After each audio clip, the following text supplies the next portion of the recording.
The rain had fallen for 3 days without mercy, turning the earth around my secluded cabin into a sodden, miserable carpet. It was on the 4th morning, as a stubborn gray light struggled to pierce the cloud cover, that I found him. He was a dark, motionless heap at the very edge of my property, where the carefully cleared land surrendered to the dense, shadowy embrace of the pine forest. At first, I thought it was a fallen log, but a subtle shift in the gloom, a faint plume of steam rising into the frigid air, betrayed the truth. It was a creature, and it was barely breathing.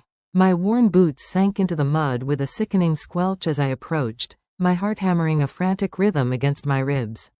I should have turned back. I should have called the wildlife service in Blackwater Valley. Any sane person would have. But something, a deep, instinctual pull, kept me moving forward.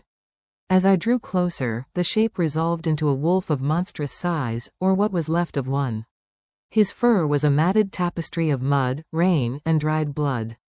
His ribs stood out in sharp, cruel relief against his sides, a testament to prolonged starvation. He was collapsed in a way that spoke of utter exhaustion, of a final, desperate surrender. "Hey there," I whispered, my voice barely audible over the gentle patter of rain on the pine needles. "Easy now. I'm not going to hurt you." At the sound of my voice, his head lifted a fraction of an inch from the ground. I froze, my breath catching in my throat. His eyes were open. 2 milky, opaque orbs stared vacantly in my direction. They were blind, scarred over in a way that suggested a recent, brutal injury. Yet, despite their blindness, I felt a shocking, unnerving sensation that they could see straight through me, past the layers of my practical coat and worn jeans, down to the broken thing I kept hidden inside. A low, guttural growl rumbled from his chest. It wasn't a sound of aggression, not truly. It was a vibration of pure, undiluted fear. A warning born from a place of absolute vulnerability. I knew that sound. I had made it myself, metaphorically, for 2 long years. Every time a well-meaning friend had tried to reach out after Daniel's death, every time the world had felt too bright and too loud, that same defensive growl had echoed in my soul. My grandmother, a woman of the old world and its strange wisdom, would have called this a sign. She always said creatures of the wild didn't choose just anyone. They chose the ones whose souls mirrored their own. The silver locket she had pressed into my hand on her deathbed felt suddenly heavy and warm against my skin. Inside was a tiny, folded piece of paper with her final, cryptic words, "Kindness to the broken heals the breaker." I had never understood what she meant. Not until this moment, standing in the rain before this broken king of the forest. "You can't stay here," I told him, my voice gaining a sliver of strength. "And I can't leave you here to die." The decision was made. It was reckless, probably stupid, but it was absolute. I moved slowly, retrieving a heavy-duty tarp from my garden shed. Coaxing his massive, dead weight onto it was a Herculean task. He was lighter than he looked, all muscle and bone wasted away to nothing, but he was still a giant. When I finally managed to drag him onto the canvas, he whimpered, a soft, broken sound that tore at something deep within me. "Shish, I know," I murmured, pulling the makeshift sled with agonizing slowness towards my cabin. "I know it hurts. Just a little further." Each jolt over a root or rock made him flinch, and each flinch sent a fresh wave of determination through me. I kept talking, a steady stream of nonsensical reassurances. Maybe the words didn't matter, but the tone did. The cadence of a human voice, the promise that he wasn't alone in his suffering, perhaps that could be a lifeline. The cabin had been my sanctuary, my self-imposed exile. After Daniel was gone, the city with its sympathetic looks and haunting memories became a prison. I'd used what was left of our savings to renovate this old family property, nestled deep against the mountains, miles from the nearest prying eyes. It was where I came to forget, to slowly, painstakingly, piece myself back together without an audience. Now, I was bringing the wild inside. I cleared a space in the mudroom, lining the floor with every old blanket and quilt I owned. As I gently worked to transfer him from the tarp to his new bed, I felt a strange, fluttering sensation in my chest, a feeling I hadn't experienced in years. It was purpose. "This is temporary," I told him, my voice firm, as much for my benefit as his. "Just until you're strong enough to go back to where you belong." His head tilted, his milky eyes tracking the sound of my movements as I gathered warm water, antiseptic, and my meager first aid supplies. When I approached with a cloth, his lips peeled back from his gums, revealing a formidable set of teeth. A clear, unmistakable warning. I froze, then slowly lowered the cloth. "I understand," I said softly, taking a deliberate step back. "Trust isn't given. It's earned. I can wait." I sat cross-legged on the wooden floor a few feet away, simply sharing the space with him, letting the rhythm of my breathing fill the quiet room. Minutes stretched into an hour. Eventually, the tension in his powerful shoulders eased a fraction. His head lowered onto his paws, though his ears remained twitchy, alert. It was progress. A fragile, tenuous truce. That night, I slept on his sofa just outside the mudroom door, unwilling to leave him alone in the dark, strange place. Through the thin wall, I heard his restlessness, the scrape of claws on wood, his soft, confused whines as he tried to navigate his lightless world. Just before dawn, I woke with a start. The cabin was silent. Too silent. I crept to the doorway and found him lying perfectly still, his breathing so shallow I had to watch closely to see the rise and fall of his rib cage. A cold dread, familiar and suffocating, washed over me. It was the same helpless terror I'd felt watching Daniel fade away in a sterile hospital bed. "Please," I whispered into the gloomy silence, my voice cracking.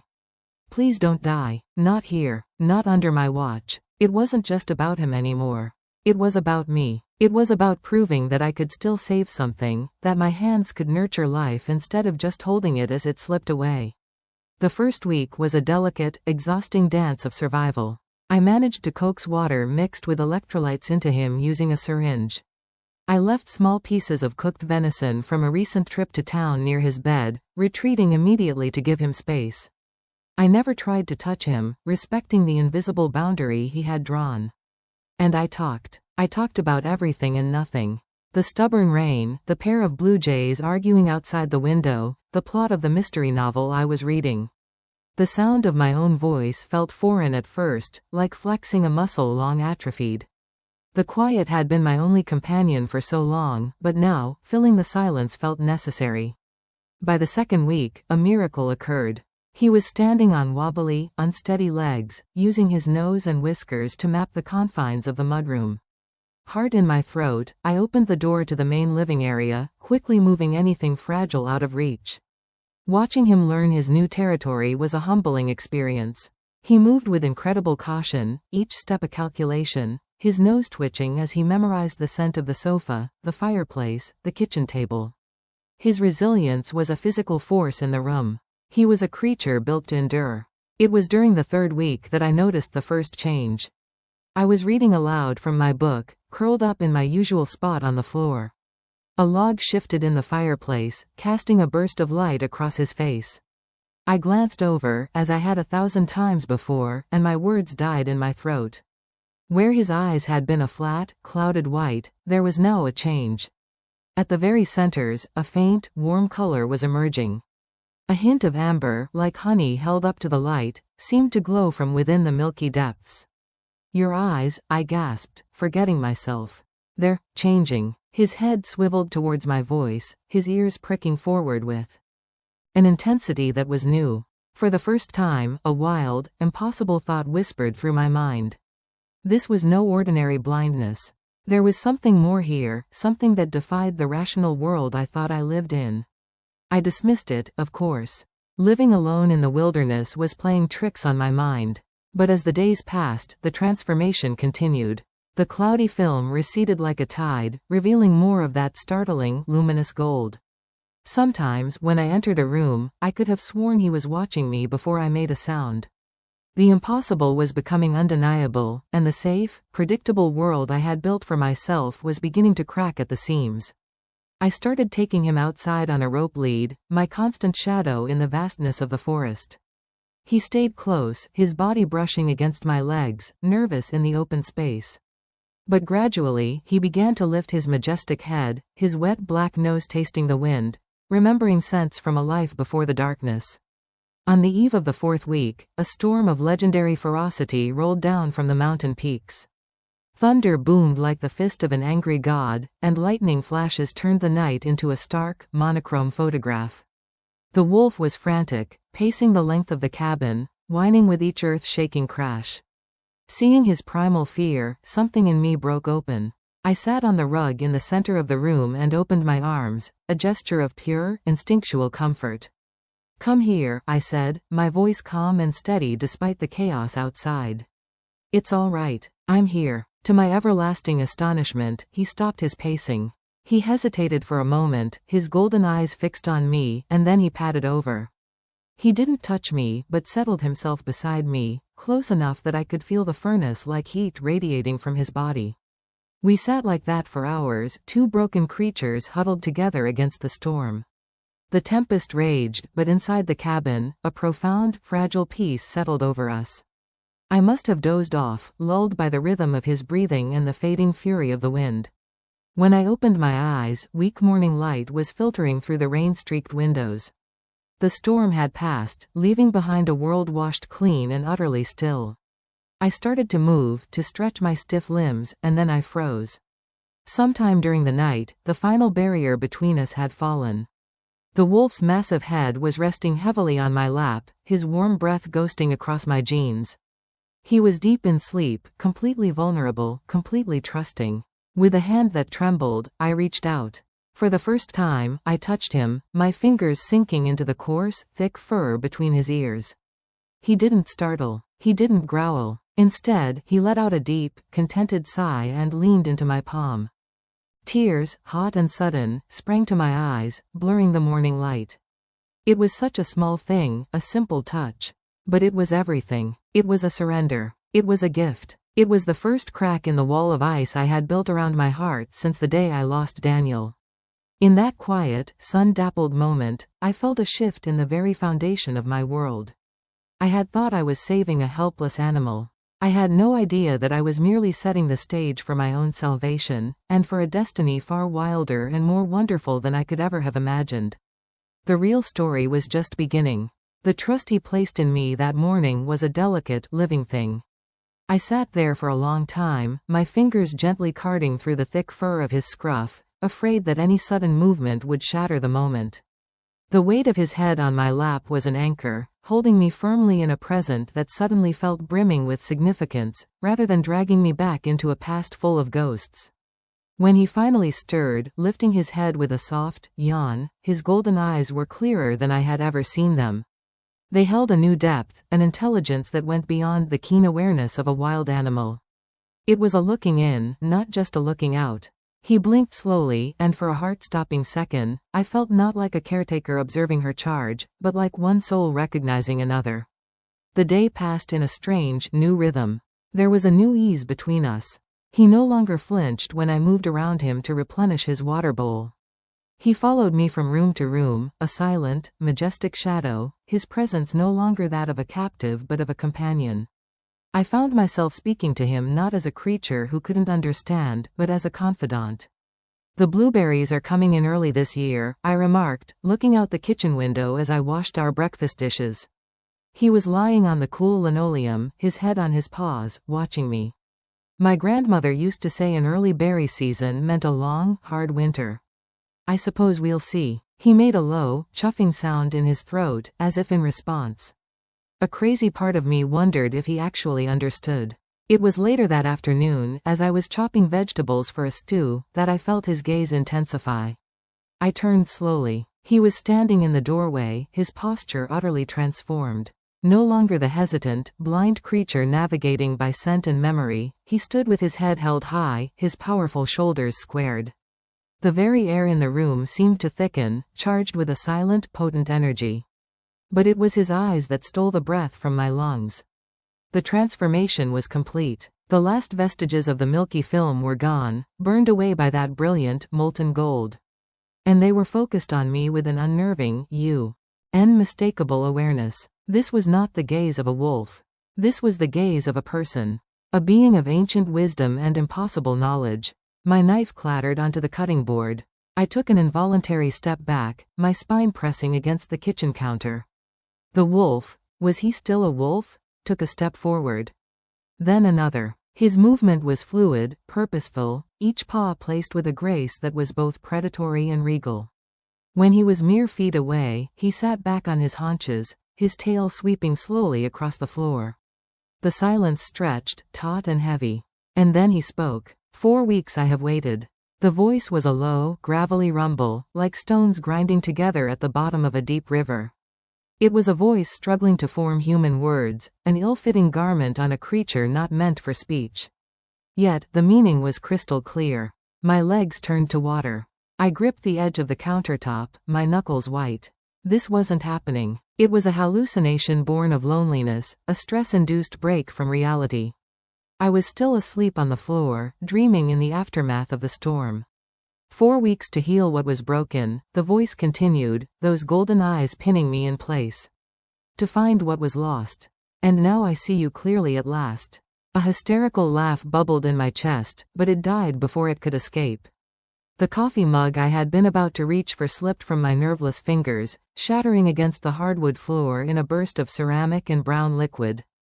The sound was violently real, anchoring me to a reality that had just been fundamentally broken. You can talk, I whispered, the statement utterly inadequate. You are my fated mate, he said, the words resonating in the small kitchen with the weight of a divine proclamation. The one I have searched for across time itself. Fated mate. The words echoed in the hollow of my mind. They were words from the fantasy novels I sometimes read, not from my quiet, predictable life. I backed away until I could go no further, my heart hammering against my ribs like a trapped bird. This isn't happening, I breathed, more to myself than to him. I'm dreaming. This is a dream. The creature before me, Thain, he had called himself, remained perfectly still, his patience unnerving. Your fierce scent is sharp, he observed, his head tilting in that familiar, canine gesture. The dissonance between the movement and the profound intelligence in his eyes was dizzying. I do not wish to frighten you. I have known who you were from the moment you found me, even without my sight. Known who I was? The hysterical laugh finally broke free, a short, sharp, brittle sound. I don't even know who you are. What you are. My name is Thain, he replied, as if that explained everything. I am what your kind might call a shifter. My true form walks on 2 legs, but I was trapped in this one after an encounter with those who fear what they do not understand. I shook my head, a frantic denial. Shifters aren't real. They're stories. Myths. Says the woman, he countered, and I could have sworn a flicker of dry amusement crossed his lupine features, who has been nursing a blind wolf back to health for a month. Your grandmother knew better. The locket you wear, she understood the old ways. My hand flew to the silver pendant at my throat. A cold dread, separate from the shock, trickled down my spine. How could you know about my grandmother? He ignored my question, his gaze unwavering. The hunters who did this to me are still out there. And now that you have helped me, your scent is mixed with mine. They could track you, too.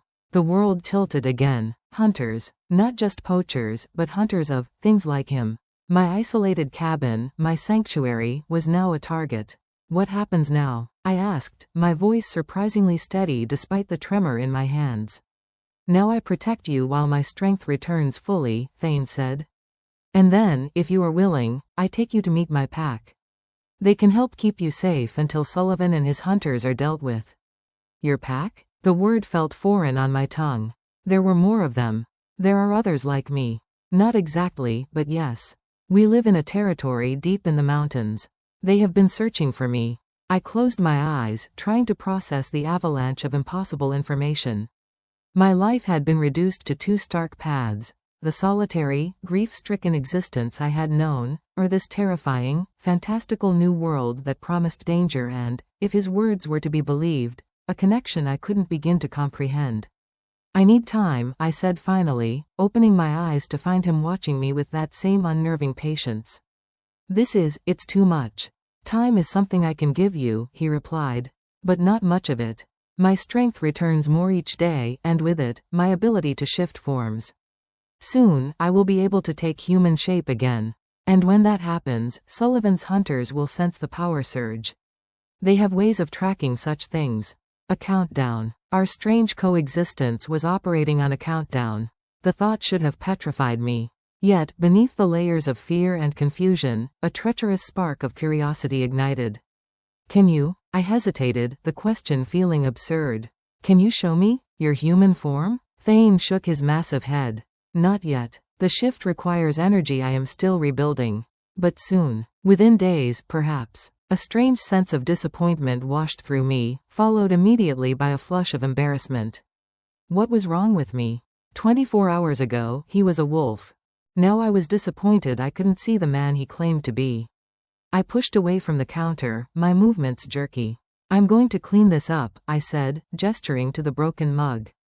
And then I need to think. Alone. Of course, he said, and gracefully rose, padding back into the living room to give me space. The rest of the day passed in a surreal haze.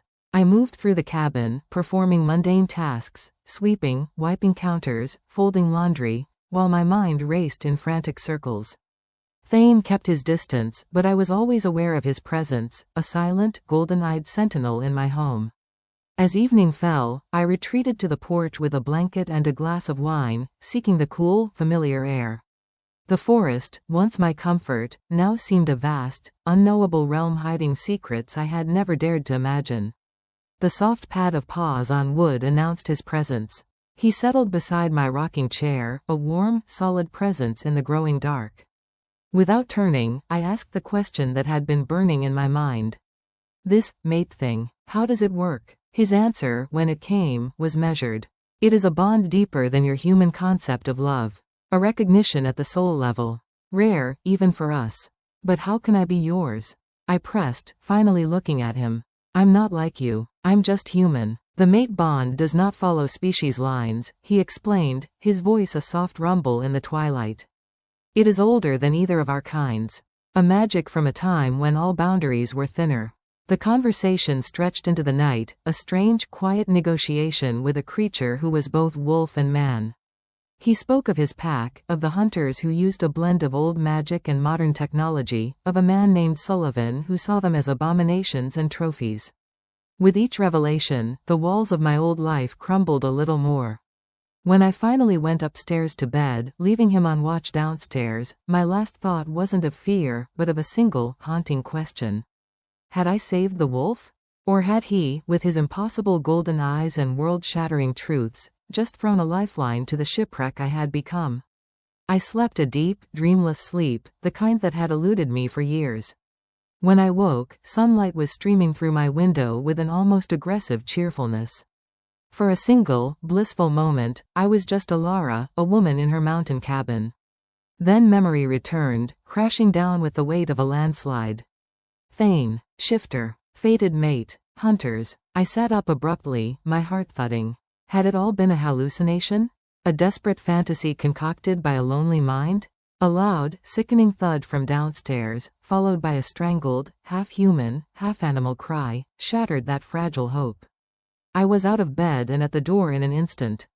Thain, I yelled, rushing toward the stairs. What's happening? His answer was another guttural sound, thick with pain. I skidded to a halt at the bottom of the staircase, my hand flying to my mouth. He was in the center of the living room, his body contorted in a violent, agonizing spasm. His golden eyes blazed with an internal fire, and his form seemed to be rippling. The very structure of his bones shifted visibly beneath his fur, accompanied by a series of wet, cracking sounds that turned my stomach. Stay back, he managed to snarl, his voice distorted, deepening. It's happening, the shift, coming too soon. I stood frozen on the bottom step, a prisoner of both horror and a macabre fascination.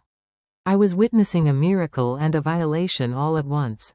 This was not the voluntary change he had described. This was his body rebelling, transforming under duress. His spine elongated with a series of pops that echoed in the quiet room. His front legs twisted, paws stretching, claws retracting as fingers, human fingers, elongated in their place. The thick, black fur began to recede like a tide pulling back from shore, revealing patches of pale, smooth skin underneath. It was a brutal, ungainly process, a body being torn from one shape and forced into another. I wanted to look away, to spare him the indignity of being observed in such a vulnerable, painful moment, but I couldn't. I was rooted to the spot, a witness to the impossible. When the final tremor subsided, a man lay curled naked on my living room floor, his body glistening with sweat, his muscles still quivering with the aftershocks. For several heartbeats, there was only the sound of our ragged breathing. Then, slowly, he pushed himself up to a sitting position, and I saw his face.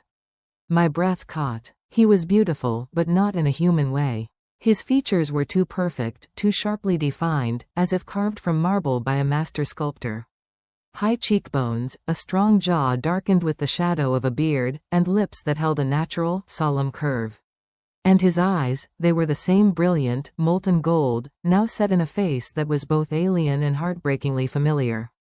He was Thain. There was no doubt. The reality of him, a naked man where a wolf had been moments before, suddenly crashed down on me. My cheeks flamed, and I quickly averted my gaze. I'll get you some clothes, I stammered, turning and hurrying back upstairs. In the spare room, I rummaged through a box I hadn't been able to open since moving in. Daniel's things. I selected a pair of gray sweatpants and a dark blue t-shirt, my hands trembling. I expected the sharp sting of grief, but it was muted, a dull ache overshadowed by the surreal urgency of the present. When I returned downstairs, I kept my eyes firmly on the floor, holding the clothes out at arm's length. Here, thank you, he said. His voice was different now, fully human, a rich, resonant baritone, yet it still carried that unique timbre I had come to know. I listened to the sound of fabric rustling as he dressed. You can look now, he said softly. I raised my eyes. He was standing, the sweatpants on, the t-shirt stretched taut across a torso that was lean and powerfully built, marked with several long, silvery scars that tracked across his ribs. The sight sent an unexpected, unwelcome flutter through my stomach. Sorry, he said, noting my expression. The shift is never painless, but this one was difficult.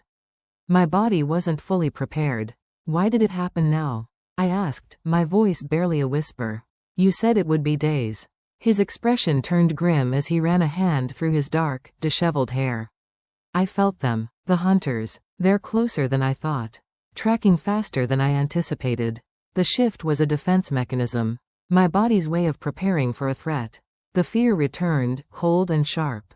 Here? They're coming here? Not immediately, but soon. Within a day, perhaps two. He took a cautious step, then another, his movements slightly unsteady, as if he were reacquainting himself with the balance of a bipedal form. It was an intimate, vulnerable thing to watch. You should eat something, I said, falling back into the familiar role of caretaker. The transformation must require energy. It does, he agreed, following me into the kitchen. More than you might imagine. I set about making breakfast, hyper-aware of his presence behind me. The domestic normality of cracking eggs into a bowl while a mythical creature sat at my kitchen table was almost laughably absurd. How long have you lived here alone? He asked, his voice cutting through the silence. The question was simple, but it felt like a key turning in a long locked door. Almost 2 years, I said, focusing on the sizzle of bacon in the pan. After my fiancé, Daniel, died. I couldn't stay in the city anymore. I am sorry for your loss, Thain said, and the sincerity in his voice was so profound it made my throat tighten. Cancer, I offered, the word tasting like ash. It was quick. 4 months from diagnosis to the end. I hadn't spoken about Daniel to anyone in so long. The words felt strange on my tongue, but the act of speaking them to him, to this impossible man, felt strangely cathartic. Grief changes us, Thain observed quietly. Reshapes our very souls. I have lived long enough to lose many I've cared for. I turned to look at him, struck by the ancient sorrow in his youthful eyes. How old are you, really? By human counting? 243 years, he replied. Young, among my kind. Our alpha is nearly 500. The number was so vast it was meaningless. 500 years. I felt dizzy. And these fated mates, do they live as long? A shadow crossed his features. Sometimes the bond can extend a human lifespan, though not to the full measure of a shifter's years. But that is rare. The implication hung between us, heavy and unspoken. Even if this bond was real, it was inherently temporary. I would age and wither while he remained. The thought brought a peculiar, sharp pain. Why me? I asked suddenly, turning back to the stove. What makes someone a fated mate? He was silent for a long moment. The old stories speak of complementary souls, individuals whose essential natures balance each other. Beyond that, he shrugged, a strangely human gesture, it is one of the great mysteries, even to us. I only know that from the moment you approached me in the rain, something in me recognized something in you. He had risen and was standing closer now. I could feel the warmth radiating from his body. He reached out, hesitating just before his fingers would have touched mine. I realize how frightening this must be. I don't expect you to embrace any of it. I drew my hand back, not ready for that contact. These hunters, I said, shifting the subject firmly. Tell me more. What exactly are we facing? His gaze hardened. Sullivan believes we are abominations. But his fervor is a mask for greed. They harvest parts from our bodies, teeth, claws, hearts, believing they hold magical properties. And sometimes, he added, his voice dropping, they are right. A cold nausea rolled through me. That's horrific. The natural world has always been red in tooth and claw, he said, his tone detached, clinical. Humanity has just developed more elaborate justifications for its predatory nature. So, what's our plan? I asked, serving the food onto 2 plates. We leave today. For my territory. My pack can protect you. And after? I pressed, sitting across from him. After these hunters are dealt with? His golden eyes held mine. That would depend entirely on you. The mate bond does not create obligation, only possibility. You would be free to return to your life here, if that is what you choose. The thought of returning to this cabin, to the silence and the ghosts, should have been a comfort. A promise of normalcy. Instead, it felt like a sentence. We should leave within the hour, he said, finishing his food. Pack only what you can't live without. We'll travel on foot through the forest. On foot? 40 miles? I stared at him. That would take days. A faint, almost smile touched his lips. For humans, perhaps. I can carry you in my wolf form for much of it. We will reach my territory by nightfall tomorrow. The casual mention of riding on his back again, now that I knew the consciousness inside, sent a jumble of emotions through me, embarrassment, trepidation, and undeniable thrill. An hour later, I stood on my porch, backpack secured, keys in hand. I looked at the weathered door of my cabin, the sanctuary I had built with my own hands and my own grief. Leaving it felt like cutting the last tether to the person I used to be. Thain stood waiting at the tree line, his human form already seeming more natural, more grounded. He seemed to sense my hesitation. We can come back, he said softly. When it's safe. I nodded, unable to speak. With a final, deep breath, I turned the key in the lock, a simple act that felt profoundly final. I was no longer Elara, the woman who lived alone in the woods. I was Elara, the human companion of a shifter, walking into a legend. And I had no idea if I would ever find my way back. Thain led us north, away from the familiar paths I sometimes walked and into the deeper, untamed heart of the forest. With every step, he seemed to shed the last vestiges of his discomfort with his human form. His movements became fluid, his senses attuned to the subtle language of the wilderness in a way mine could never be. He was returning to his element, and it was a majestic thing to behold. We walked in silence for a long time, the only sounds the crunch of our footsteps and the chorus of birdsong high in the canopy. The air grew cooler as we climbed, the pine trees standing like silent, ancient sentinels. I'll need to shift again soon, Thain said, his voice a low murmur that fit perfectly with the forest's whispers. We'll cover ground faster, and I can better track any threats. A flutter of anxiety stirred in my chest. Does it hurt? Every time? He glanced back at me, his golden eyes softening. Less, when it's voluntary. The forced shift this morning was unusually painful. After another half-mile, he stopped in a small, sun-dappled clearing. This is far enough from any trails, he said, turning to face me. I should change now. I nodded, my mouth suddenly dry. Despite having witnessed the brutal reality of his transformation, the prospect of seeing it again, now that he was fully aware and I was fully aware, felt intensely private, almost sacred.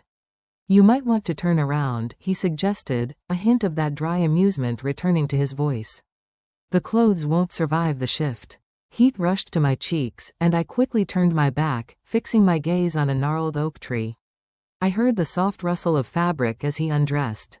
My heart hammered against my ribs. This was madness. Absolute, utter madness. The sounds began again, the sickening crack of bone, the wet, muscular shifting, the low, guttural groans of a body being remade. I squeezed my eyes shut, my fists clenched at my sides, riding out the wave of sympathetic pain and awe. When silence fell, I waited a beat before daring to look over my shoulder. Thain the wolf stood there, magnificent and powerful. His black fur was like polished jet in the filtered sunlight, his body thicker and more robust than I remembered from his convalescence. This was him in his prime. And his eyes, those same intelligent, golden eyes, watched me with a familiar patience that was both comforting and unnerving. He padded toward me and nudged my hand with his cold, wet nose. The gesture was the same, but my perception of it was utterly transformed. This was not an animal seeking comfort. This was a man, in a different form, offering a connection. "What now?" I whispered. He moved a few paces away, then looked back at me expectantly. When I didn't move, he returned and gently took the sleeve of my jacket in his teeth, giving a soft tug. "You want me to ride?" I asked, incredulous. He dipped his massive head in a clear nod. The practicality of it was daunting. "Thain, I'm not a small person." "Are you sure?" His answering look was so full of lupine exasperation that I almost laughed. He lowered himself to the ground, his intention unmistakable. Swallowing my trepidation, I approached his side. "Okay," I breathed, more to myself than to him. "Okay, let's try this." I carefully straddled his back, my knees gripping his sides, my fingers sinking into the thick, coarse fur at his shoulders. It was like gripping living granite. "Like this?" I whispered. In response, he rose smoothly to his feet, adjusting his weight with a subtle shift of muscle. I gasped, clinging on reflexively. He took a few experimental steps, his gait steady and sure, seemingly unbothered by my weight. "This is insane," I muttered, a hysterical giggle bubbling up. He made a chuffing sound, almost a laugh, deep in his chest. Then, without further warning, he began to run. It wasn't the jarring, bone-rattling gait I might have expected. It was a fluid, powerful, loping run that flowed over the forest floor. The world became a blur of green and brown and gold. He wove through trees with impossible grace, his body a perfectly tuned instrument navigating a symphony of roots and rocks. The wind whipped my hair back from my face, carrying the rich, clean scents of damp earth, pine resin, and wildflowers. The initial terror quickly melted away, replaced by a pure, unadulterated exhilaration. I was flying. No, I was riding a legend. The strength beneath me, the absolute certainty of his movement, was intoxicating. For the first time since Daniel's diagnosis, I felt no grief, no fear, no hollow ache. I was filled with nothing but the sheer, vibrant thrill of being alive in this impossible moment. We traveled like that for what felt like both an eternity and a heartbeat. Thain's endurance was supernatural, his pace never faltering. He was a force of nature, and I was his privileged passenger. Occasionally, he would slow, his head lifting to taste the wind, his ears swiveling to catch distant sounds. During these brief pauses, I would slide from his back, my legs wobbly, my heart still racing, and we would share a silent look of understanding. By late afternoon, the terrain began to change, sloping upward into the rugged foothills of the true mountains. The air grew thinner and cooler. During one of our stops, I drank deeply from my water bottle, then poured some into my cupped palm for Thain. He lapped it up, his golden eyes never leaving my face, and in their depths, I saw something that looked like respect. As the sun began its descent, painting the sky in shades of violet and orange, Thain led us to a shallow cave carved into a rocky outcrop. It was a dry, sheltered space, open enough to see any approach but defensible.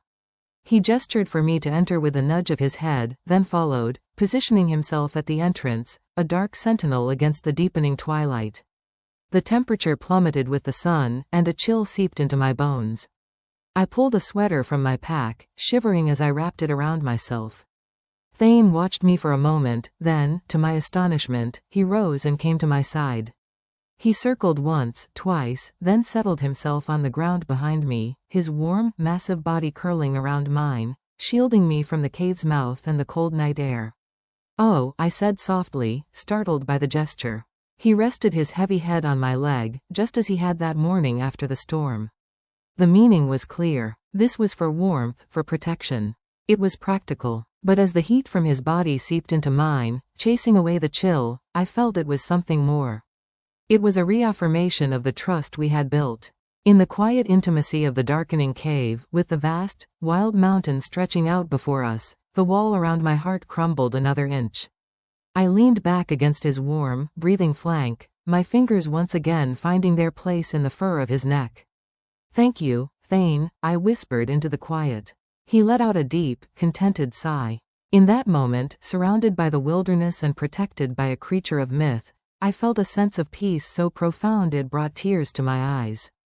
The grief for Daniel was still there, a part of me now, like a scar. But it was no longer an open, bleeding wound. For the first time, I could remember him without the soul-crushing pain. I could think of my life before without wanting to erase it. Thain had given me that. Not by replacing Daniel, but by pulling me so completely into the present that the past had lost its power to paralyze me. Just as my eyes begged. And to grow heavy, Thain's head snapped up. His ears pricked forward, and a low, nearly silent growl rumbled in his chest. Every muscle in his body went taut. My own fatigue vanished, replaced by a spike of adrenaline. "What is it?" I breathed. He was on his feet in a fluid motion, a silent shadow poised at the cave entrance. I scrambled up, staying close behind him, peering into the impenetrable darkness. Then, it came. A long, mournful, beautiful sound that floated through the night air, raising the hairs on my arms. A wolf's howl. But Thain's reaction was not one of alarm. The tension in his shoulders eased. He turned his head, nudging my hand gently, his golden eyes seeming to say, "It's all right." Another howl joined the first, then a third, creating a haunting, harmonious chorus that seemed to vibrate in the very rock around us. And then, Thain lifted his own majestic head to the sky, and his voice rose to join the song. It was a sound of pure, wild freedom, of homecoming, of belonging. It was the most beautiful and terrifying sound I had ever heard. When the last echo faded into the night, he looked at me, his gaze intense. He gestured with his muzzle toward the darkness. Out of the shadows, 3 pairs of luminous eyes appeared, followed by 3 massive, sleek forms. They were wolves, but like Thain, they were something more. They moved with the same conscious grace, their intelligence evident in their assessing gazes. Thain's pack had found us. And as they emerged into the faint moonlight, their eyes, blue, silver, and amber, fixed not on Thain, but on me. The human, the stranger, the fated mate, the real journey was just beginning. The 3 wolves emerged from the shadows like ghosts materializing from the night itself. They were enormous, each as large as Thain, their forms radiating a power that was both physical and something else, something ancient and wild. The air grew thick with their presence, charged with an energy that made the small hairs on my arms stand up. I stood frozen in the mouth of the cave, my heart a frantic drum against my ribs. Thain remained solidly at my side, a low, continuous rumble in his chest that was less a growl and more a statement of fact. "She is with me." The largest of the 3, a gray wolf with a muzzle crisscrossed with silvery scars and eyes the color of a winter storm, stepped forward. He moved with an undeniable authority, every step deliberate and measured. This, I knew instinctively, was Ellis. The alpha. He circled me slowly, his cold, intelligent eyes missing nothing.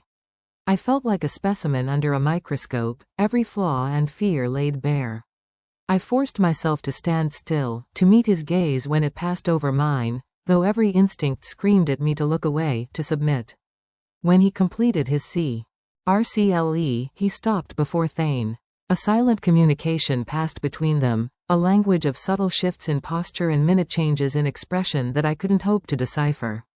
Ellis made a soft, chuffing sound that seemed to carry a note of profound skepticism. The second wolf, a beautiful female with a coat of rich, reddish-brown and intelligent, amber eyes, approached next. This was Nari, the tracker. Her assessment was different, less about dominance, more about gathering information. She sniffed the air around me, then gently nudged my hand with her nose, her wet breath warm against my skin. She moved to my backpack, sniffing it thoroughly, then back to me, her gaze lingering on my face with an unnerving intensity. "Hello," I said, my voice a dry croak. The word felt absurd, but silence felt more so. Nari's amber eyes seemed to gleam with something like amusement before she turned away, returning to Ellis's side. The third wolf, younger with a playful, mottled gray and black coat and bright, curious blue eyes, was the last to approach. He tilted his head, his tail giving a tentative wag. This was Kale. He seemed less guarded, more fascinated by the human in their midst. He took a step closer, but a sharp, almost inaudible sound from Ellis froze him in his tracks. He dipped his head, chastened, and retreated. The inspection was over. I had been weighed and measured by Thain's family. I had no idea what the verdict was. Thain nudged my leg, then gestured with his head toward the center of the small clearing. Understanding dawned. He was going to shift. To speak with them. I retreated into the cave, giving him the privacy he needed. Through the opening, I watched as Kale, the young one, disappeared into the trees and returned moments later with a small bundle of folded fabric in his jaws. Simple, durable clothes for a man. He dropped them at Thain's paws. The process began again. The rippling of muscle, the grim sounds of transformation. It was no less jarring to witness a second time, but now, with the other wolves standing guard, it felt like a sacred ritual. They formed a protective circle around him, their attention directed outward, their bodies tense and ready. They were his shield while he was vulnerable. Several minutes later, Thain emerged from the circle, now in human form, dressed in the rough-spun trousers and tunic. His hair was damp with sweat, his expression weary but sharp. He walked directly to me. "They've been searching for me since I disappeared," he said without preamble, his voice a welcome anchor in the sea of the unbelievable. "When they sensed my forced shift this morning, they changed course to intercept us." "That's good, right?" I asked, hugging my arms around myself. "We have help now." His expression remained grave. "They bring news. Sullivan's hunters have divided their forces. Some are still tracking my original trail. But others." He hesitated, his golden eyes darkening. "Others were headed toward your cabin when my pack picked up their scent." The blood drained from my face, leaving me cold and dizzy. "My cabin? But why? If they're tracking you." "Because they know what you are to me now," Thain said, his voice dropping to a near whisper. "And taking a shifter's fated mate is the surest way to draw them into a trap." The world seemed to shrink, the walls of the cave pressing in. How could they possibly know? I didn't even know until yesterday. Thain ran a hand through his dark hair, a gesture of pure frustration. "There are ways. Old magic that can detect the forming of a mate bond. It's how Sullivan's family has hunted my kind for generations. They seek out those with the potential for such connections and use them as bait." The revelation was a poison dart. It meant my entanglement wasn't an accident of fate. I had been a target before I even knew the game existed. My isolation, my location, it had all made me the perfect pawn. So I was marked? The word tasted foul. "Not exactly," Thain replied, guiding me to sit on a flat rock inside the cave. "The potential was there, dormant. When we met, when you helped me, it began to activate. And when I shifted this morning, it would have sent out a pulse of energy that those attuned to such things could detect." Ellis appeared at the cave entrance, his massive gray head blocking the moonlight. He fixed Thain with an intense stare, a low rumble emanating from his chest. "Ellis says we need to move," Thain translated. "They've picked up hunter activity less than 10 miles south." 10 miles. The word echoed in the silence. They were closing in. Thain helped me to my feet. "We travel through the night. My pack knows these mountains. By dawn, we should reach the outer boundaries of our territory." "And then what?" I asked, my voice small. "What happens once we're there?" Something softened in Thain's gaze, a glimpse of the home he was fighting to return to. "Then you'll see Wolf Haven. A place where my kind has lived in secret for centuries." We set out into the deep night. The 4 wolves fell into a practiced formation around me, Ellis and Nari ahead, Thain at my side, Kale behind. They moved like extensions of the shadows, silent and sure. I, however, was a clumsy intruder in their world. My human eyes struggled in the gloom, and my footsteps, though I tried to be quiet, sounded like crashes in the profound silence they maintained. After an hour of slow, painstaking progress, Thain stopped. "This isn't working," he said, his voice low. "You can't see, and we're making too much noise. I need to shift again." Before I could protest, he was already pulling the tunic over his head. "Kale will carry your pack and my clothes. It's more important that we move quickly now." The transformation, when it came, was swifter than before, though no less jarring. Soon, Thain the wolf stood before me, his golden eyes urgent. This time, there was no hesitation. I climbed onto his back, my movements more confident now, my body remembering the rhythm of his gait. As we surged forward into the darkness, the pack moving as one cohesive unit around us, I realized the truth. My cabin was gone to me now. Whether it was still standing or reduced to ashes, it was no longer my sanctuary. It was a place of danger, a memory. My future, for better or worse, was now tied to the wolf beneath me and the pack that ran beside us, leading us deeper into the heart of the wild, and closer to a home I never knew existed. Riding Thain through the night-black forest was an experience carved from dream and nightmare. The world was a monochrome tapestry of looming shadows and sudden, silver-edged clearings where the moon broke through the canopy. My trust in him had to be absolute. I could see nothing of the path he chose, only feel the powerful surge of his muscles as he leapt over unseen obstacles and navigated invisible trails. The other wolves were scarcely more than glimpses of movement at the periphery of my vision, silent guardians in the dark. We climbed higher into the mountains, the air growing thin and sharp with the scent of stone and frost. Just as the first hint of gray began to lighten the eastern sky, Ellis, at the front of our group, froze. The change in the pack was instantaneous and chilling. All movement ceased. Thain's body went rigid beneath me. A low, warning growl vibrated through his chest, so deep I felt it in my own bones. In unison, the four wolves formed a tight, protective circle around me, their heads low, their lips pulled back from their teeth in silent snarls. Thain shifted, nudging me urgently toward a deep fissure in the nearby rock face. "Hide." I didn't need to be told twice. I scrambled into the narrow crevice, pulling my knees to my chest, making myself as small as possible. The cold stone bit through my clothes. Peering through a slim gap in the rocks, I watched the wolves take up defensive positions, their forms tense and ready. For a long moment, there was only the sound of the wind sighing through the high passes. Then, it came. Voices. Human voices. "Definitely passed this way. The trail is fresh." The voice was rough, clinical. "Silver ammunition only. Remember, the alpha is priority. The girl alive if possible." My blood turned to ice. The girl. Me. They were hunting me as deliberately as they were hunting Thain. I saw Ella's signal to Nari and Ka. Who melted into the shadows on either side of the path with an unnerving silence.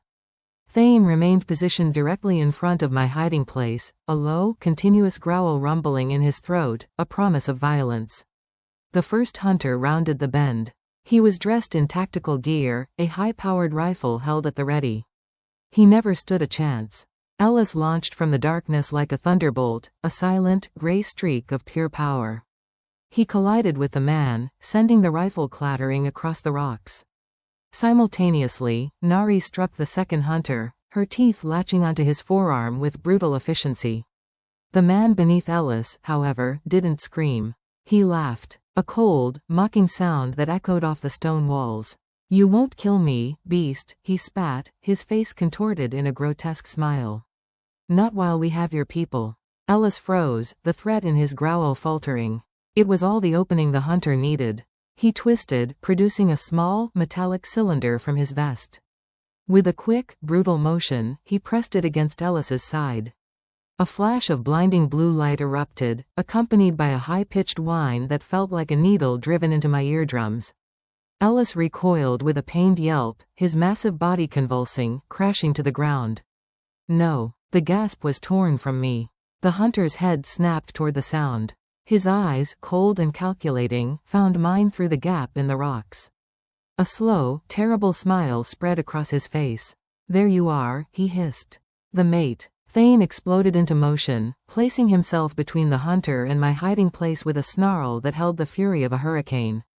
The hunter raised the device again, but Kale, a blur of mottled gray and black, slammed into him from behind, sending the cylinder skittering across the ground. It came to rest just a few feet from my crevice. A third hunter emerged, his rifle raised. The gunshot was deafening, a violent crack that shattered the mountain silence. Rock chips stung my face where the bullet struck inches from Kale. Everything slowed into a series of nightmarish tableaus. Ellis struggling to rise, disoriented and in pain. Nari locked in a struggle with the second hunter. Thain, torn between protecting me and aiding his pack. The third hunter taking aim again, this time at Thain's exposed flank. A cold clarity washed over me. This was my fault. My presence had done this. I would not be the cause of their destruction. Without thinking, I burst from my hiding place. I dove for the strange cylinder, my fingers closing around its cool metal surface just as the hunter fired again. The bullet whined past my head. I pointed the device at the armed hunter and pressed the button. The same blue light erupted. The hunter screamed, a raw, human sound of agony, droppy. Ing his weapon and clutching his head as he collapsed. Thain, I shouted, my voice ringing with a strength I didn't know I possessed. The light. It affects them, too. Understanding flashed in Thain's golden eyes. He charged the lead hunter with renewed, furious purpose. The skirmish became a whirlwind of teeth, fur, and snarls. The hunters, realizing their advantage was lost, began a frantic retreat, dragging their incapacitated comrade with them. As quickly as it began, it was over. The silence that returned was heavier now, laden with the scent of blood and ozone. Thain was at my side in an instant, nuzzling me, checking me for injuries with frantic urgency. I'm okay, I whispered, though I was trembling uncontrollably, the device still clutched in my hand like a talisman. What was that? What did I do? Ellis approached, his gait slightly unsteady, but his wintry eyes held a new emotion as he looked at me, respect. He nudged the device with his nose, then looked at Thain. It's a sonic disruptor, Thain explained, his voice grim. Designed to target our enhanced senses. The fact that it affected the hunters too, they've been augmented somehow. The man's words came back to me, cold and sharp. He said they have your people. What did he mean? Thain and Ellis exchanged a long, heavy look. We've had pack members go missing over the past year, Thain admitted, the words clearly painful. We assumed they'd been killed. But if Sullivan is holding them captive. He didn't need to finish the sentence. The implications were a fresh wave of dread. Ellis made a sharp, commanding sound. The time for conversation was over. We had to move. As we continued our journey, the atmosphere had shifted. I was no longer just a burden, a human to be protected. I had fought alongside them.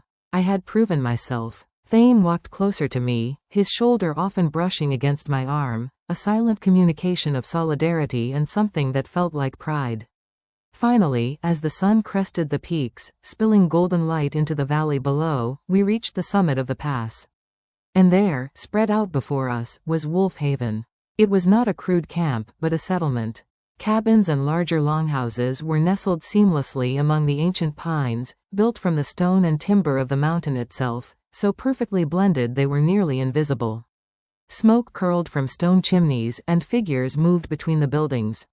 Some were in human form, others in wolf form, coexisting in a scene of breathtaking harmony. Welcome to Wolfhaven, Thain said softly, having shifted back and dressed. Our home for the past 300 years. As we began our descent, people noticed our approach. A crowd gathered, their expressions a mixture of relief, curiosity, and open suspicion. As their eyes fell on me. An elderly woman with a fierce, proud posture and a cascade of silver hair pushed her way to the front. Her eyes, the same brilliant gold as Thain's, filled with tears. Thain, she breathed, pulling him into a fierce embrace. We feared the worst. She then turned her piercing gaze to me. Grandmother, Thain said, his voice full of emotion. This is Elara, the woman who saved me. He took a breath, his next words ringing clear in the morning air. My fated mate. A ripple of shock, whispers, and disbelief moved through the crowd. The old woman's eyes widened. She stepped forward, her movements graceful despite her age, and took my hands in hers. Her skin was warm, her grip surprisingly strong. Child, she said, her voice like the rustling of ancient leaves. Do you understand what you have become a part of? What it means to be bonded to one of our kind? I met her gaze, the weight of the journey, the fight, and the impossible truth settling deep within me. I thought of the shattered mug in my kitchen, the feel of Thain's fur under my hand, the terrifying beauty of his howl, the cold fear in the mountain pass, and the defiant strength I had found there. Not entirely, I admitted, my voice clear and steady. But I'm beginning to learn. A slow, radiant smile transformed her aged face. She squeezed my hands. Then, she said softly, her golden eyes holding a universe of wisdom and sorrow, that is a very good beginning indeed. The old woman, who Thain introduced as Elara, the pack's elder and his grandmother, did not release my hands. Her grip was a tether, holding me fast in the center of a sea of staring, unfamiliar faces. I felt their gazes like physical pressure, curious, hostile, wary, and everywhere, that flickering, luminous gold. Come, Elara said, her voice brooking no argument. You have traveled far, and the air here is thin for one knot of the blood. You must rest. She led me through the gathering, the crowd parting for her with a deference that was absolute. Thain walked a step behind us, a silent, protective presence. I caught glimpses of Wolfhaven as we moved. Children with 2 wise eyes peeking from behind cabin doors, a blacksmith working at a forge, his human form sheened with sweat, the intricate carvings on doorframes that depicted wolves and forests and phases of the moon. It was a living, breathing village, a secret world thriving in the heart of the wilderness. Elara's cabin was the largest, set against a sheer rock face with a view of the entire valley. Inside, it was warm and smelled of dried herbs, wood smoke, and something uniquely wild. Pelts adorned the floors and walls, and shelves held an array of jars, ancient-looking books, and carved stones. She guided me to a chair by the hearth and pressed a cup of warm, fragrant tea into my hands. Drink. It will steady you. I sipped obediently. The tea was bitter and earthy, but a warmth spread through my chest, easing the last of the tremors from the night's terror. Thain stood near the door, his arms crossed, his gaze shifting between me and the world outside the window. He was home, but he was on edge. The hunters, Elara said, not as a question but a statement. They have grown bolder. They have new weapons, Thain replied, his voice tight. Sonic devices. And they have our people, grandmother. Alive. A profound sorrow crossed Elara's face. She closed her eyes for a moment, as if absorbing a blow. I have feared this. The disappearances were too clean. Sullivan seeks to break us, not just destroy us. Her eyes opened, sharp and clear. And they know of the girl. Of the bond. They tracked us because of it, Thain confirmed. They tried to take her in the high pass. Elara turned her ancient gaze back to me. You fought them. It wasn't a question. I nodded, unsure of what to say. She used their weapon against them, Thain said, and there was no mistaking the note of pride in his voice this time. She saved Ellis from being taken. Elara studied me for a long, silent moment. The bond works in mysterious ways. It lends strength where it is needed most. She leaned forward. You feel it, do you not? The connection? Not as an idea, but as a pull. I hesitated, my eyes flicking to Thain. How could I describe the feeling? The sense of rightness I felt when he was near? The way his pain had become my pain, his safety my paramount concern? It was terrifying and comforting in equal measure. I feel something, I admitted quietly. That something is a tether woven by fate itself, Elara said. It is why Sullivan wants you. To sever a fated bond is to inflict a wound on the soul that never heals. It would cripple Thain, and by extension, this pack. The weight of her words settled on me, heavier than any backpack. I wasn't just a bystander anymore. I was a key piece in a war one never knew was being waged. My presence here wasn't just about my safety, it was about theirs. What do? I asked, my voice barely a whisper. For now, you rest. You learn. Elara's tone was final. You must understand our ways if you are to survive here. The pack will not easily accept a human, fated mate or not. You have proven your courage, but trust must be earned twice over in a place like this. Later, Thain took me on a brief tour of the haven. We walked past gardens and training grounds, a communal dining hall, and a sacred circle of standing stones at the valley's center. Everywhere we went, the stares followed. Some were openly hostile, particularly from a large, brooding man who was sharpening a knife with unerring focus. Others, like young Kale in his human form, a lanky, smiling youth with the same bright blue eyes, were friendly and curious. It is a lot, Thain said, noticing my silence. It's everything, I replied, overwhelmed. It's a whole world. It is our world, he said simply. And now, it is yours too, if you choose it. He led me to a small, secluded cabin tucked away near a singing stream. This will be yours, he said. You will have privacy here. I looked at him, surprised. I thought. He met my gaze, his own serious. The bond does not demand anything of you, Elara. Not your space, not your choices. It only exists. The rest is for us to decide. The respect in that statement undid me more than any declaration of possession ever could. He was giving me room to breathe, to think, to choose him without pressure or expectation.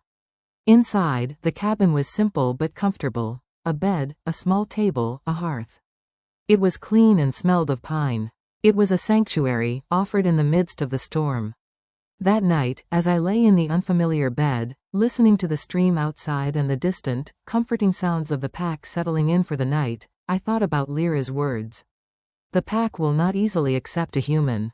I thought of the hunter's cold smile, of the sonic device in my hand, of Thain's proud gaze. I thought of Daniel, and for the first time, the memory was a gentle ache, not a crippling pain. He belonged to the woman I was. Thain was offering a path to the woman I could become. I had come to Wolf Haven for protection. But as I drifted to sleep, I knew, with a certainty that shook me to my core, that I would stay to fight. Not because a bond compelled me, but because this secret, magnificent world, and the wolf who was also a man, had become worth fighting for. The crown of being a fated mate was not one of ease or privilege. It was a crown of thorns and responsibility. And I was only just beginning to feel its weight. Now write next 3 chapters with full of hooks, of course. Here are the next 3 chapters, packed with emotional hooks, rising tension, and pivotal moments. The dawn in Wolf Haven was not a gentle awakening but a proclamation. The first rays of sun ignited the mountain peaks in fire, and as if in answer, a howl rose from the standing stones at the valley's center. It was a long, clear note that spoke of vigilance and territory. It was joined by another, then a dozen more, weaving into a complex, haunting symphony that vibrated through the very planks of my cabin floor. This was the pack's morning ritual. A roll call. A reaffirmation of their presence. Lying in my bed, I felt like an intruder listening to a private conversation. I was the silent one, the human who could not add her voice to the chorus. A soft knock came. At my door. It was Kale, his cheerful face a welcome sight. Lyra sent me. She requests your presence for your first lesson. My stomach fluttered with a mix of anticipation and dread. A lesson. In what? Shifter etiquette? Ancient magic? How to not get eaten by suspicious werewolves? I followed him to Lyra's cabin. Inside, the air was thick with the scent of steeping herbs. Lyra was not alone. The large, brooding man I had seen sharpening his knife yesterday was there, his massive arms crossed over his chest. His name, I learned, was Rorik. He was the pack's head sentinel, and his distrust of me was a physical force in the room. Elara, Lyra began, her voice calm. To understand the bond, you must first understand the pack. And to understand the pack, you must understand the hunt. Rorik grunted, a sound of pure skepticism. This is a waste of time. She cannot feel the pull. She is human. Yet she is here, Rorik, Lyra said, her tone leaving no room for argument. She turned back to me. The hunt is not merely a chase for food. It is a spiritual exercise. A weaving of the pack's consciousness. We move as one, think as one. It is how we strengthen our bonds and guard our territory. She placed a worn, leather-bound book on the table. It fell open to an illustration of a massive wolf, its form shimmering, surrounded by a constellation of smaller wolves connected by threads of light. The alpha is the anchor. The pack is the net. When we hunt, we are more than the sum of our parts. And what is my part in this? I asked, my eyes fixed on the intricate drawing. Lyra's gaze was piercing. That is what we must discover. Thain's bond to you is a new thread in our net. Is it a strength? Or a weakness? Only time and trial will tell. Just then, the door opened and Thain entered. His presence immediately changed the atmosphere, the tension easing slightly. His eyes found mine, a silent question in their golden depths.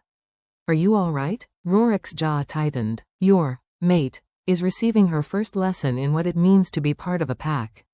Something she is not. Thain's gaze hardened as he turned to the sentinel. She is under my protection, Rorik. And grandmother's. That makes her part of this pack, whether your prejudices allow you to see it or not. The pack's safety is my responsibility, Rorik shot back. And she is a vulnerability. The hunters tracked you here because of her. Their magic clings to her like a stench. The words were a physical blow. Was that true? Was I a beacon, leading our enemies right to their doorstep? Before I could respond, a young shifter I didn't recognize burst into the cabin, his chest heaving. Rorik, a perimeter breach. West Ridge. It's Sullivan's men. They're probing our defenses. All softness vanished from the room. Rorik was all predator in an instant. How many? A small scouting party. 3, maybe 4. They retreated as soon as they were spotted. But they were close. Closer than they've ever been. Rorik's cold eyes swung back to me. You see? They would not dare come so near if they were not confident. If they did not have a trail to follow. He stormed out, the young shifter on his heels. The silence he left behind was heavy and accusing. Lyra sighed, a sound of infinite weariness. Do not let Rorik's fear poison you, child. The bond is not a curse. It is a power Sullivan does not understand and therefore seeks to corrupt. But the damage was done. The hook of Rorik's words was buried deep in my mind. A stench. A vulnerability. Thain came to my side. He is wrong. Are you sure? I whispered, my voice trembling. How did they find the perimeter so quickly, Thain? How? He had no answer. The unspoken truth hung between us. My arrival and the hunter's boldness were not a coincidence. I had brought the storm with me. And now, the entire pack was standing in the rain. The incident at the perimeter sent a ripple of anxiety through Wolf Haven. The sense of secure isolation was shattered. I felt the change in the way people looked at me, the curiosity now laced with fear, the wary glances now edged with blame. I spent the day trying to make myself useful, assisting in the gardens under the watchful eye of an elderly shifter named Elara, who shared my name but little else. She was kind but distant, her instructions brief. I was an outsider, and my attempts to help felt clumsy and inadequate. As evening fell, the pack gathered at the Standing Stones. It was not a formal meeting, but a nightly tradition. A time to connect, to share, to be a community. They stood in a loose circle, some in human form, some in wolf. The air hummed with their shared energy, a low thrum of power that I could feel in my teeth. I lingered at the edge of the tree line, an audience of one to a play I couldn't join. Thain stood beside Ellis and Lyra at the center. He saw me and gestured for me to come closer. Swallowing my insecurity, I stepped into the circle's periphery. 100 pairs of eyes, human and lupine, turned to me. The humming silence became oppressive. Lyra raised her hands. The net is frayed, she announced, her voice carrying through the clearing. A shadow presses at our borders. But a pack is strongest when it stands together. Let us remember who we are. And then it began. One by one, they tilted their heads back and gave voice to the night.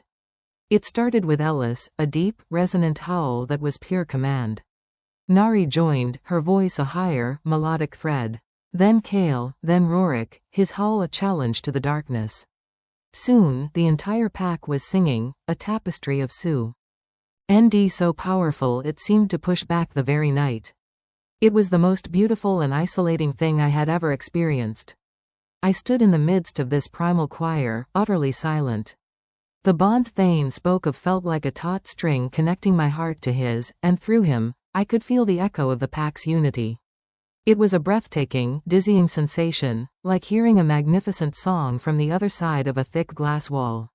I could see it, feel its vibration, but I could not be a part of it. Tears welled in my eyes, born of a profound and helpless loneliness.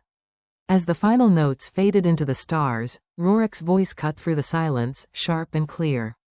The human does not howl. All eyes were on me again. The weight of their collective gaze was immense. She cannot, Thain said, his voice tight with a protective edge. She is not of the blood. But she is of the bond, Lyra countered softly, her eyes on me. The bond is a different kind of blood, Thain. It flows through the spirit, not the veins. She walked toward me, her movements slow and deliberate. Elara, you felt it, did you not? While we sang, you felt the connection. I could only nod, my throat too tight for words. The bond gives you a place in our net, she continued. But a net is only as strong as its threads. You must find your voice. Not a wolf's howl, but a human one. Your own note in our song. Rorik scoffed. What note can a human possibly add? Fear? Doubt? She will snap under the first real pressure. Enough, Rorik. Ellis's voice was a low growl, his alpha authority silencing the sentinel instantly. His wintry eyes settled on me. The trial of the howl is not about the sound. It is about the intent. It is about adding your strength to the whole, in whatever form that takes. He paused, his gaze unwavering. The hunters grow bolder. They have our people. We face a war on two fronts, one against Sullivan's forces, and one against the fear and division he sows within us. His eyes swept the pack. A divided pack is a defeated pack. His words were a hook, sinking deep. This wasn't just about me proving myself. It was about the pack's survival. My silence, my hesitation, was a crack in their foundation. Sullivan didn't need to breach their walls if he could make them collapse from within. The gathering broke up, the pack dispersing into the night with murmured conversations and worried glances. Thain came to my side, his presence a solid comfort. I don't know how to do this, I confessed, my voice raw. I don't know what my note is. He looked down at me, the moonlight catching the gold in his eyes. You already know, Elara. You showed us in the mountain pass. Your note is not one of blind obedience or primal fury. It is the note of defiance. Of courage in the face of the impossible. He gently touched my grandmother's locket, which still rested against my throat. It is the note of a healer. You just have to learn how to sing it. As I walked back to my lonely cabin, his words echoed in my mind. But another voice whispered alongside them, Rorik's. A vulnerability, a stench. The trial of the howl had just begun, and the first person I had to convince of my strength was myself. The days that followed were a strange limbo. I was safe within the boundaries of Wolfhaven, yet I felt more trapped than ever. I was a bird in a gilded cage, my every movement watched, my every breath judged. The pack's initial curiosity had curdled into a tense vigilance. I was the variable they couldn't control. I spent my time with Lyra, learning the pack's history, their laws, the delicate balance of their society. She taught me about the herbs they used for healing, the patterns of the moon that influenced their magic, the stories of past alphas. It was fascinating, but it was theory. It didn't change the fact that I was, and always would be, human. Thain was often pulled away, consulting with Ellis and Rorik on defense strategies, leading patrols along the newly reinforced perimeter. The hunters were like ghosts, appearing and disappearing, always testing, always probing. The pack was on a war footing, and the man I was connected to was one of its generals. The distance between us, despite the bond, felt like a chasm. One afternoon, as I was helping sort medicinal herbs with Lyra, Kale rushed in, his face pale. They've taken another, he gasped, leaning against the doorframe to catch his breath. Liana. She was on a solo patrol near the southern pass. She's just gone. No sign of a struggle. Just her scent, cut off as if she vanished into thin air. Lyra's hands stilled. Liana was one of their best trackers, second only to Nari. For her to be taken without a fight, it was unthinkable. This is not a scouting party, Lyra whispered, her voice laced with a new, cold fear. This is a surgical strike. They are culling us, weakening our net. The hook of her words sank in, sharp and cold. Weakening our net. My mind flew to the illustration in her book, the alpha as the anchor, the pack members as threads. If you removed enough threads, the net would fail. The alpha would be exposed. And I was the newest, most fragile thread of all. That evening, the mood at the Standing Stones was funereal. The howl that rose was not one of unity and strength, but of grief and fury. The missing note in their chorus was a wound you could feel. As they sang, I closed my eyes, trying to do as Thain had said. I tried to find my note, my defiance. I poured all my will, all my fear for them, all my desperate desire to help, into that silent space within me. I felt a strange sensation, a warmth that started in my chest and spread outwards. The bond connecting me to Thain seemed to brighten, to hum with a new intensity. For a fleeting second, I felt a flicker of something else, a connection not just to Thain, but to the pack itself. A dizzying rush of their collective grief, their rage, their unshakable will to survive. It was overwhelming, like trying to drink from a fire hose. And then, as quickly as it came, it was gone. The connection snapped, and I was left gasping, alone in my skin once more. But someone had noticed. After the gathering, as the pack dispersed, Rorik blocked my path. His expression was no longer just suspicious, it was accusing. "What was that?" he demanded, his voice a low growl. I don't know what you mean," I stammered, my heart pounding. "I felt it," he insisted, stepping closer. During the howl, a foreign pulse, a disruption. "You were trying to touch the pack's consciousness." His eyes narrowed to slits. "Or were you sending a signal? Letting your hunter friends know we are grieving? That we are vulnerable? That's insane." I shot back, a flare of anger cutting through my fear. "Is it?" Rorik leaned in, his voice dropping to a venomous whisper. "Liana is gone. The hunters move with impossible precision. And you, the human with the magical bond, are the only thing that has changed here. You are either a weapon Sullivan is using against us, or you are a key he is waiting to use. Either way, you are a threat." He turned and stalked away, leaving me shaking, his poisonous words echoing in the silence. I was still standing there, frozen, when Thain found me. He took one look at my face and his own hardened. "What did Rorik say to you?" I couldn't form the words. The accusation was too terrible, too plausible. What if Rorik was right? What if, without even knowing it, my very presence, this bond, was a tool for our enemies? "Thain," I said, my voice trembling with a new, terrifying fear. "What if the bond can be used against you? What if I can be used against you?" The hook was no longer just about my place in the pack. It was about my very nature. Was I Thain's salvation, or was I, as Rorik believed, the weapon that would finally destroy him? The stolen howl of their pack member was a tragedy. But the theft of my own certainty was a disaster waiting to happen.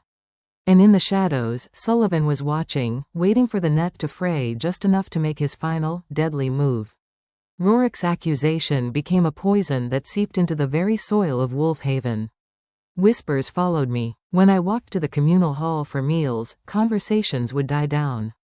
When I offered to help, my assistance was met with tight-lipped smiles and swift refusals. I was a ghost in their midst. A suspected traitor in a community built on absolute trust.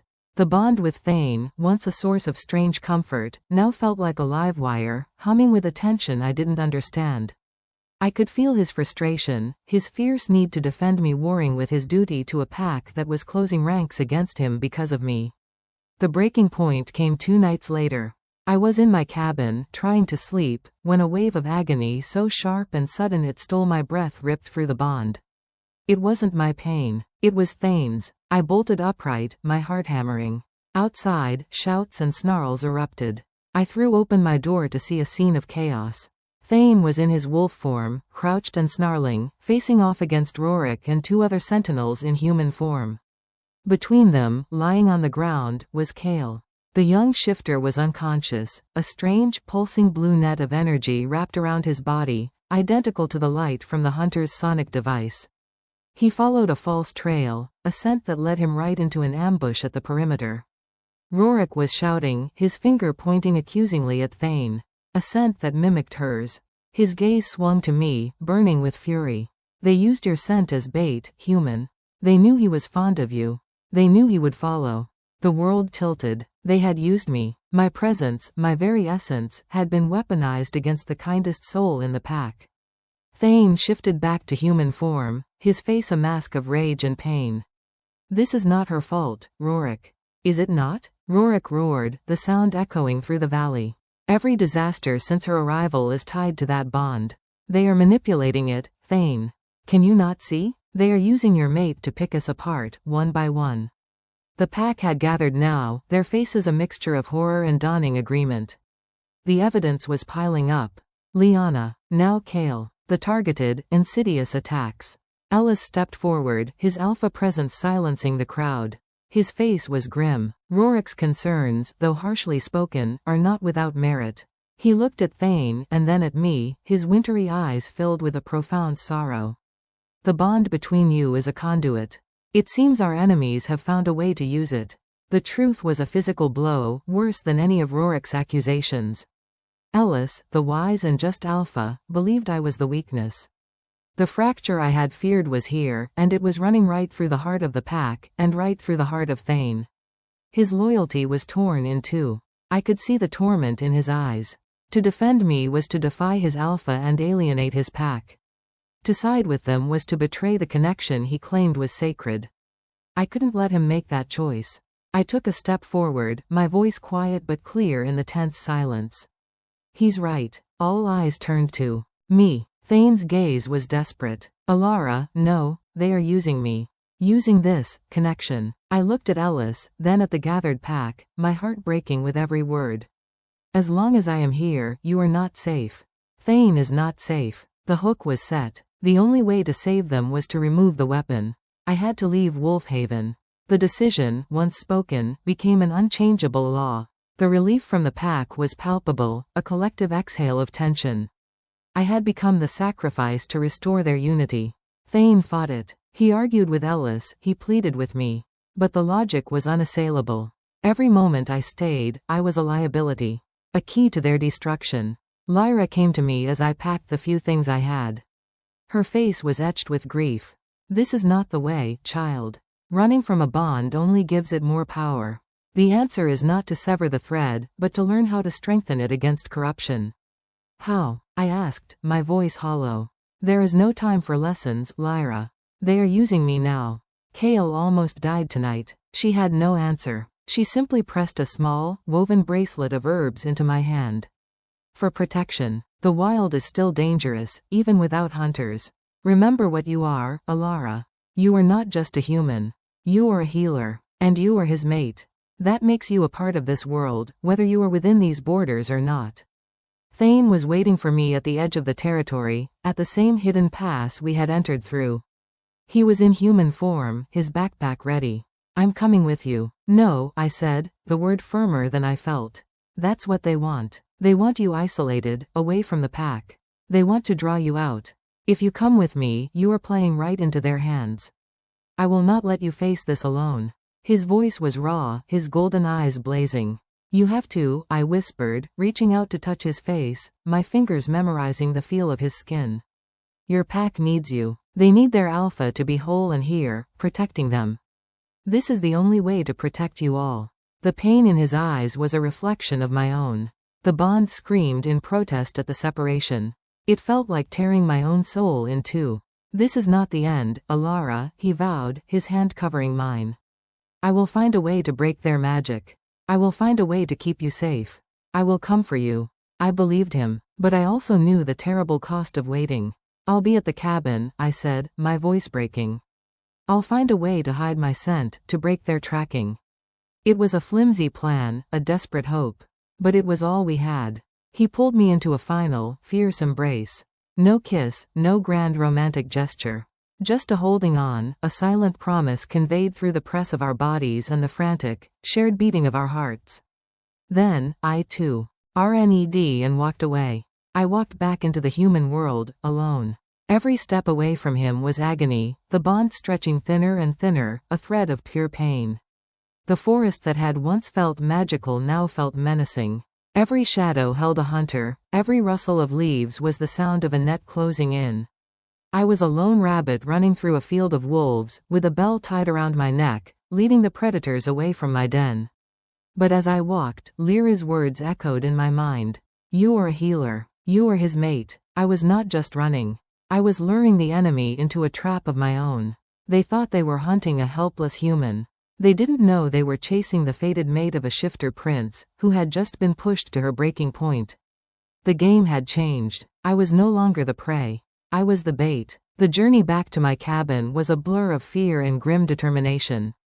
I used everything Lyra had taught me, rubbing my skin with pungent herbs from the bracelet she'd given me, doing my best to mask my scent. But I knew it was a temporary measure. If the hunters could track a magical bond, a few crushed leaves wouldn't stop them for long. The cabin was exactly as I had left it, but it felt like a lifetime ago. The shattered mug was still swept into a dustpan in the corner. The silence was no longer peaceful, it was heavy, waiting. I didn't try to run further. This was the place it had all begun. This was where it would end. For 3 days, I waited. I fortified the windows, kept my grandmother's old hunting knife close, and tried to quiet my mind. The bond with Thain was a constant, dull ache, a hollow emptiness where his presence should be. I focused on it, not with fear, but with a desperate hope. It was my tether, my only connection to the world I was fighting for. On the 3rd night, they came. I didn't hear them approach. There was no crunch of gravel or creak of a floorboard. One moment, I was alone. The next, a man was standing in my living room as if he had materialized from the shadows themselves. He was tall, dressed in dark, non-reflective tactical gear. He wasn't bulky like Rorik, he was lean, with the dangerous grace of a predator. In his hand, he held not a gun, but a long, wickedly sharp blade that seemed to drink the light from the room. Silver, I realized with a chill. Elara, he said, his voice smooth and cold. It was the voice from the mountain pass. The leader. Sullivan, you led us on quite a chase. But all good games must come to an end. My heart was a frantic bird against my ribs, but I stood my ground, the knife held tight in my sweaty palm. Where are the shifters you took? Liana? The others? A slow, cruel smile spread across his face. Alive. For now. They are guests. Their unique biology provides invaluable calm. Opponents. But you, he took a step forward, his eyes gleaming with a fanatical light, you are the prize. The key to breaking the Alpha's line. When Thain comes for you, and he will, the bond will compel him, he will walk right into our hands. And with him, the entire pack will fall. So that was the final piece of the plan. I wasn't just the bait for Thain, I was the key to destroying the entire pack. The weight of it was crushing. He won't come, I lied, my voice shaking. He chose his pack. Sullivan laughed, a dry, humorless sound. You misunderstand the bond, girl. He has no choice. It is a compulsion, a sickness. He will come, and he will die for it. He lunged. It wasn't a telegraphed move, it was a viper's strike. I stumbled back, swinging my knife wildly. It was a pathetic defense. He easily dodged it, his own blade flashing as it sliced toward me. But in that moment, something shifted. The hollow ache of the bond suddenly flared into a white-hot inferno. It wasn't just pain anymore. It was power. Lyra's voice echoed in my memory. Your note is defiance. Your note is courage. As Sullivan's blade came down, I didn't see the metal. I saw the net. I saw Thain as the anchor, and I saw myself as a thread. But I wasn't a weak thread to be cut. I was a thread of steel. I didn't try to block his blade. Instead, I dropped my knife, and with a scream that was part terror and part pure, unadulterated will, I reached for the bond. I didn't pull Thain to me. I pushed my strength, my defiance, my love, down the tether that connected our souls. I poured every ounce of my being into that single, silent howl. I am here. I am fighting. We are one. A brilliant, golden light erupted from my chest, from the locket that grew searingly hot against my skin. It wasn't a physical light, it was a wave of pure, uncorrupted bond energy. It slammed into Sullivan, not with physical force, but with a psychic shockwave. He cried out, staggering back, his blade clattering to the floor. He clutched his head, his eyes wide with shock and confusion. The magic he used to track and corrupt the bond was being repelled, reflected back at him by its pure, unyielding source. The front door exploded inwards, splintering into 1,000 pieces. And there, silhouetted against the moonlit night, was Thain. But he was not alone. Ellis, Rorik, Nari, and the entire might of the Wolf Haven pack stood behind him. Their eyes burned with collective gold fire. They had not come because the bond had compelled them. They had come because they had heard my howl. The cabin was too small for the fury that filled it. In the heartbeat of stunned silence following my psychic blast and the pack's dramatic entrance, Sullivan scrambled for his blade. He never reached it. With a roar that shook the foundations of the cabin, Thain shifted. It was not the painful, forced transformation I had witnessed before. It was a seamless, terrifyingly beautiful flow of muscle and power. One moment he was a man, the next, a massive wolf of shadow and fury, launching himself at Sullivan. But Ellis was faster. The Alpha moved with a speed that defied sight. He intercepted Thain, not to stop him, but to take the lead. This was not Thain's fight alone, it was the pack's. Ellis's jaws closed around Sullivan's weapon arm with a sickening crunch of bone. The silver blade fell to the floor once more, this time well out of reach. Rorik and Nari flowed into the room, a coordinated storm of teeth and claws, disarming and disabling the other hunters who tried to rush in from outside. This was not a brawl, it was a symphony of violence, each pack member a note in a perfectly executed composition of defense and retribution. I stood in the center of the maelstrom, unharmed, protected by the golden light that still pulsed faintly around me. The pack moved around me as if I were a sacred stone in a river, their river. I was not an obstacle. I was part of the current. Sullivan, disarmed and broken, looked from Ellis to me, his face a mask of hatred and disbelief. Impossible. A human cannot wield the bond. She is not just a human, Thain's voice growled from his wolf form, the words resonating in the minds of everyone present. She is my mate, and she is pack. Those words, spoken aloud in this way, sealed something. I saw Rorik glance at me, and for the first time, there was no hostility in his gaze. There was a grudging, awe-filled respect. I had not run. I had fought. I had called them, and they had answered. The fight was over in minutes. The hunters were subdued, bound with their own strange devices. The threat was neutralized, but the war wasn't over. Thain shifted back to his human form, striding directly to me. He didn't embrace me. He simply stood before me, his golden eyes searching mine, his chest heaving. The bond between us was no longer a thin, pained thread, but a brilliant, solid cord of light, stronger than ever. You howled, he said, his voice thick with emotion. You heard, I replied, tears finally streaming down my face. The entire pack heard, Ellis said, coming to stand beside us. His alpha presence was calm, sure. He placed a hand on my shoulder, a gesture of absolute acceptance. You did not just call for help, Elara. You showed us the true nature of the bond. It is not a vulnerability. It is a weapon we never knew we had. A shield against their corruption. With Sullivan captured, finding the rest of his men and the location of the captured shifters was simple. They were being held in a hidden facility not far from Blackwater Valley, a place that reeked of dark magic and suffering. By the next dawn, Liana, Kale, and the others were free, reunited with their families in a wave of tears and joyous howls that echoed through the mountains. The pack was whole again. The net had been mended, and with the addition of a new, unexpected thread, it was stronger than it had ever been before. A full moon rose over Wolfhaven, bathing the standing stones in its silvery light.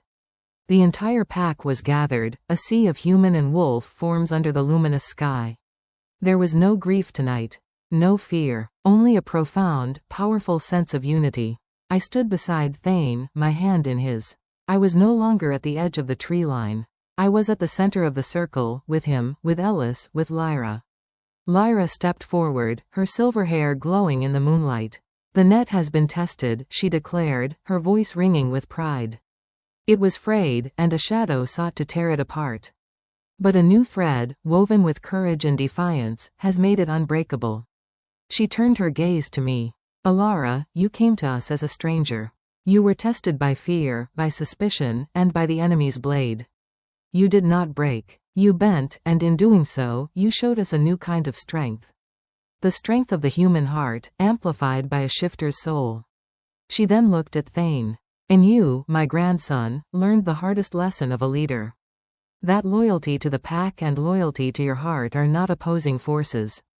They are the same. In protecting one, you protect the other. Ellis then howled. It was the pure, clear note of the alpha, full of triumph and homecoming. And this time, when the pack answered, I did not stand in silence. I tilted my head back, and I let my voice join theirs. It was not a wolf's howl.